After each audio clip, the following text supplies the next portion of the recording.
and see what's going on clearly. Flood double checking for evidence. They already have the weapon. Why is he still holding onto the jacket? Because he's making sure there's no cell phone missing that has evidence to prove against him in the proceedings of finding the facts. Why is he going through the jacket? Why is this officer not letting me stop him from going through the jacket and stealing evidence? Evidence in the cell phone that's worth $1,000.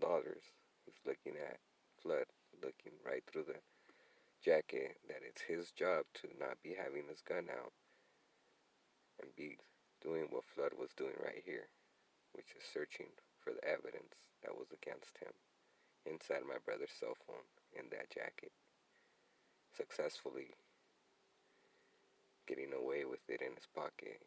You can see in the pictures that are coming ahead. I catch the police not doing his job. He has his gun out. For what reason? Brother's on the ground already. Gun is in the officer's hand. While the suspect, the assailant, just assault and battered my brother, threw a unopened can of soda at my brother's face. See the bruise on his arm already? Already bruised up his arm. Luckily he blocked it from hitting his face. There's a cell phone in his pocket. He's got a phone case. Why else do you see a perfect square? That's my brother's cell phone. As he goes in, there's his foot going in the bus. Police just told him to stay back. I stayed back. I recorded him going on the bus because I stayed back. I never imagined he was going to run inside and steal the evidence that we had in my brother's cell phone in the jacket, after him and his white friend already pointed out to police. This cop tells me to get back. I get back behind the pole while the only thing I can record is in my defense, while Flood is still showing his intent, which is to find that cell phone that has evidence to prove my brother's innocent.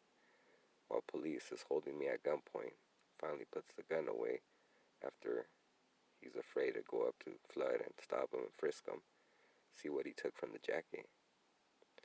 These pictures, I hope, can get to the bottom and help avoid this injustice going without being noticed due to this incompetent cop and scared out of his wits, because this police officer was the only brave officer to do the arrest, and everybody else hid behind him instead of doing their job. Like I would have ran after this guy going in. You could see a shoot security guard. I would have tackled him, searched him. What the heck are you doing? This is a police investigation now. You've already identified my brother. What are you doing? Interfering, touching my brother's property. Any reasonable man would argue this. Jury, I hope you see this video before I'm dead. If I'm dead, then I hope the justice is served before this goes away without being noticed and these cops continue to frame people that are innocent, like my brother Daniel in this video, by these Todd, I don't know what his name is,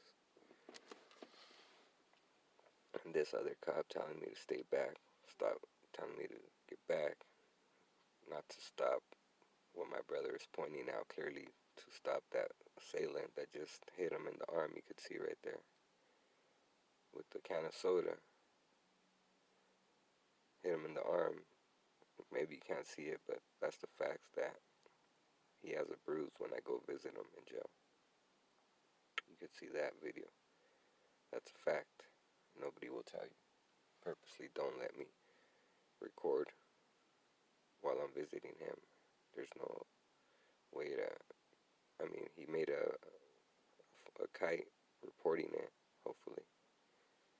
But there's video visitation recordings where he tells me that he's got a bruised arm. And that's proof on video, on top of my witness testimony. And all this other exculpatory evidence and direct evidence of his intent which was to find the evidence, any evidence that he might have missed inside of that jacket. This guy didn't even help me stop it. When he got to the jacket, there was nothing. See? Now he gets to the jacket. Why didn't he snatch it from that black security? And said, "What are you doing with it? Come here. Why are you going through it? They already found the gun. Why are you still going through it?" Because he kept the phone. America. Jury. He knows he's guilty. Can't hide from the facts of the video. His actions on video can never be hidden. He knows it. He's got that guilty conscience left. He feels like he's going to jail now. He's not sure. Scared. Closes his eyes for what? He's afraid. Only thing he's afraid of is going to jail and getting his plan blowing up in his face. Look at him. Worried. Trying to act all puffed up. He's really scared of going to jail. That's what he was scared of. Not of finding the gun or getting shot. It was to getting to the jacket before this Todd, police officer, by the name of Todd, whatever, got to it. Took nothing but 3 seconds to go through it. By the time this guy's walked to the front of the car, he's already done searching it. Why? Because there's nothing in there left to search. They're still searching my brother. However, he's no longer cared for the jacket because obviously Flood already, the security guard by the name of Flood already took the telephone with evidence that we could use against him. Flood gets away with the phone, so he thinks, for that day. Little did he know, or he started to know, suspect that he got caught when he tried to correct his double checking after the gun was already handed. Trying to play it off, dropping it to the front of the police instead of handing it to the police. So it was his job instead of searching through it. So in the pocket, you could see the cell phone, perfect square, covering it with his fist, closed fist, guarding it. See it closely. This guy kind of had an idea of what could have happened. This guy for sure is playing with the jacket afterwards, but can't take it from his hands. Can't take the gun and say, "Give me that. Why are you touching it?"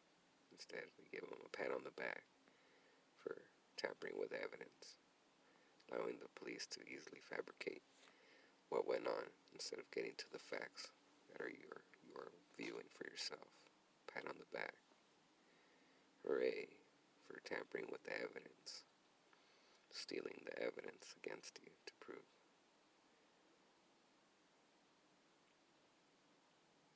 Police know something's up, that I know something's up. They know something's up, saying he doesn't know what happened.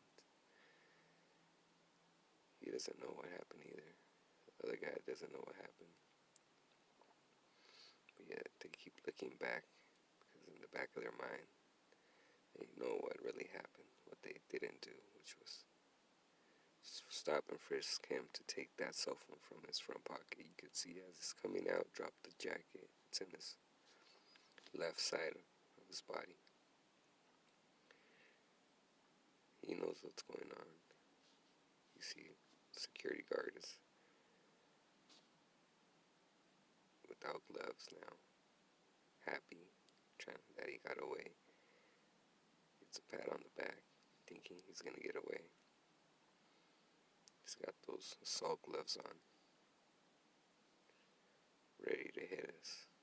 What's his excuse? What was he stopping us from? Why did the gun get pulled on him? What crime was he stopping us, or stopping us from avoiding arrest? What crime was he stopping to avoid us? Flee from an arrest that he was stopping us from. He's got no excuse. So he runs in the bus. Police just tells him to get back. His only plan is to get in the bus before police find the evidence needed to prove, which is in his pocket right here in this picture. You can see that's the evidence. He runs in the bus. As Daniel steps out, he notices Daniel's not wearing the jacket or the cell phone that he just put in that pocket. He knows the jacket is where the gun and the cell phone he was recording for his safety to prove his innocence, his righteousness. He tries to counterattack my brother's self-defense by stealing the evidence that will be used against him to prove my brother's self-defense. White guy is in concert. He's afraid, so he stays back while he's already helped point out my brother. This man runs in to steal the cell phone from inside the jacket. Has the nerve to give the gun and double check.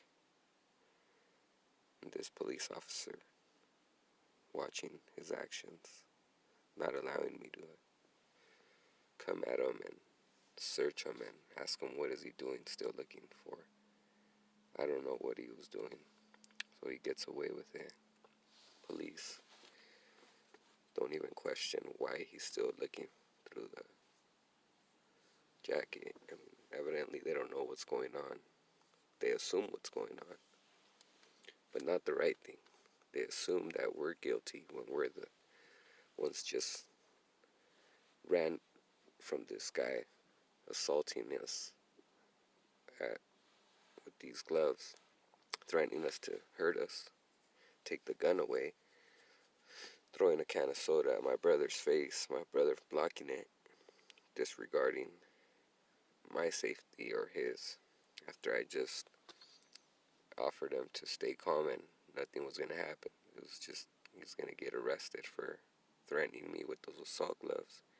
He didn't like my offer. Of course, I'm not a law enforcement. He's not going to respect my offer. He's going to fight before he accepts my offer, which is, you're going to jail for menacing me with those gloves.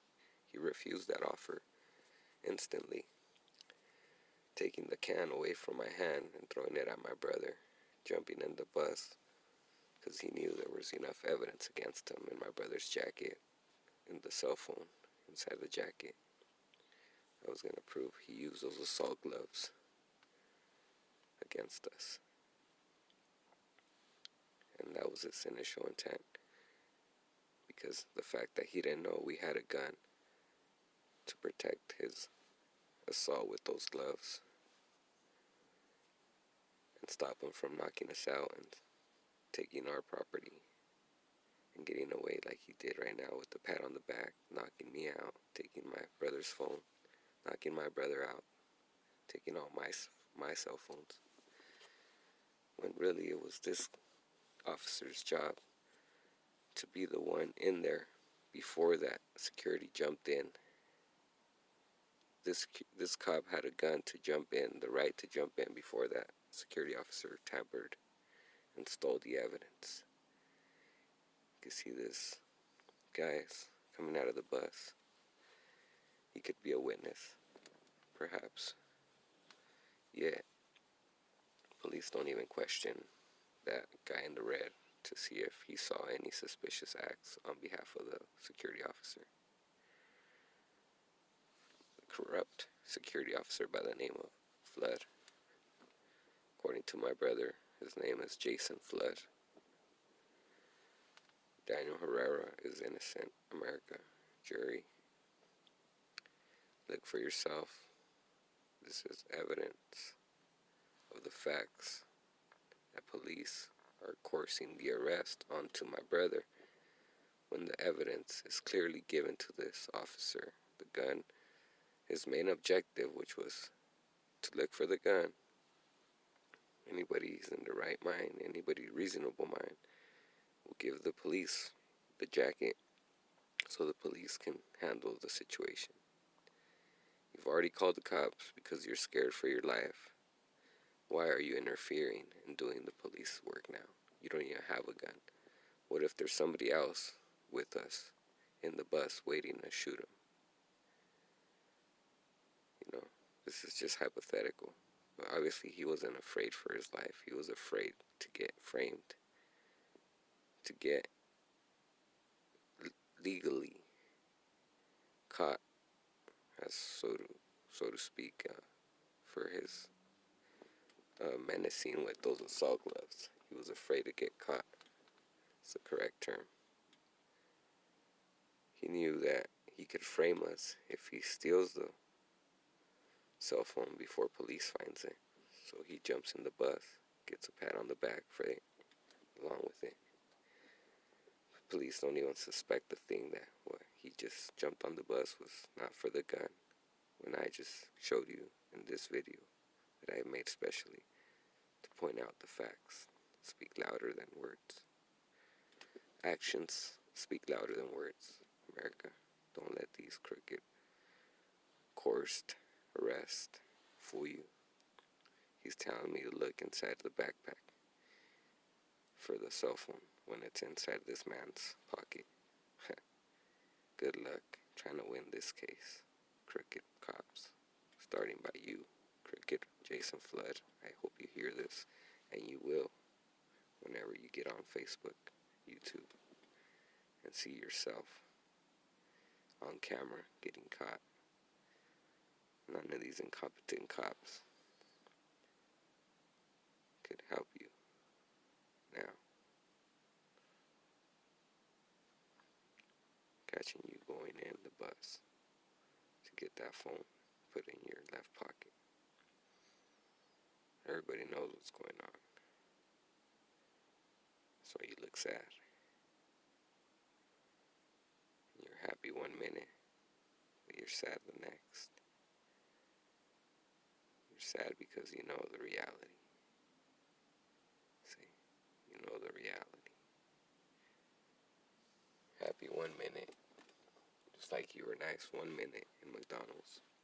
Then you flipped on us outside. After you pushed us inside for no reason, followed us outside and flipped even worse than the way you flipped inside for no reason. If inside for no reason you flipped, then after we told you not to touch us, you definitely flipped. Just like here. You were happy, now you're sad. Happy, now sad. Just like that. These assault gloves, that cell phone in your pocket. You dug yourself deeper in the mud, along with you, Todd. All you officers that could have helped but didn't. No, that's why he's sad. That's why you're sad, Flood. Jason Flood. I hope you get a pat on the back when you go to jail. Because if you're going to get away with assault with those gloves, then I might as well buy some and start being a security and taking advantage the way you did with those assault gloves on my brother and myself. That said, I let you, jury, to decide if these facts don't convince you of this unlawful arrest. And I rest my case and let Jesus have mercy on you and your soul and your loved ones. Because where you're going is worse than Sodom and Gomorrah. That's what the Bible says. I hope you have the right judgment, the right mind, the right eyes, well-rested eyes to see exactly the defiance the security showed, only to get inside the bus to steal the evidence that was going to be used to prove my brother's self-defense. His only option was to steal it before this security. wearing assault gloves, dressed in black, by the name of Jason Flood, later told to me by my brother Daniel, who is in jail still, unjustly, due to his acts that you see evidently committing in this, trying to play it off, interfering, stealing the evidence that is needed to prove my brother used self-defense against him. The gun was already given to the officers. Why is he still double checking the jacket, patting it, making sure that it was in a different cell phone that he was being recorded by my brother? He knows he's got one in his pocket already, but he just has to double check. Security had time. The security guard had time to go in the jacket. This guy was inside the bus in red, so he might have seen something. If he saw the security going through the jacket and keeping the phone, he might be a key witness. Anyways, this police officer went through the jacket after he deliberately saw Flood, security guard, going through it already and taking whatever was in it, which was crucial evidence inside the cell phone, $1,000 cell phone.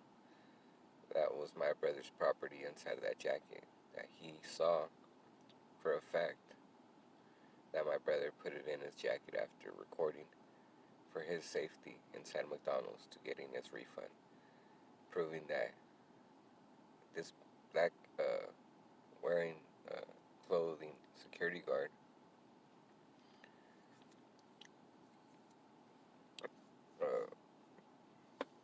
planned it all and tried to extortion us. The fact that he knew that he could get away with it if he knocked us out quickly with those assault gloves.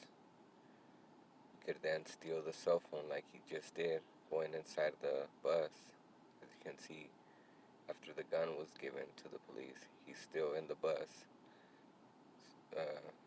He has no faith that he's got the phone that has evidence against him. He has to double check, hiding the jacket, instead of letting that security guard do the work that he is entitled to, which is getting the jacket and getting the cell phone that belongs to my brother that has evidence to prove he's innocent. And security guard knows that, so he goes in the bus. In this picture, you can see he's patting down the jacket still after he gave the gun to the police. He's so faithless that he has to double check just to make sure that there's no evidence in that jacket that could tie him to his assault that he just committed against me and my brother, committing battery, throwing that can of soda at his face. Luckily, my brother's quick reflex blocked it with his arm. Why is he still searching the jacket? He just gave the police the gun. Thought that was his motive, to get the gun.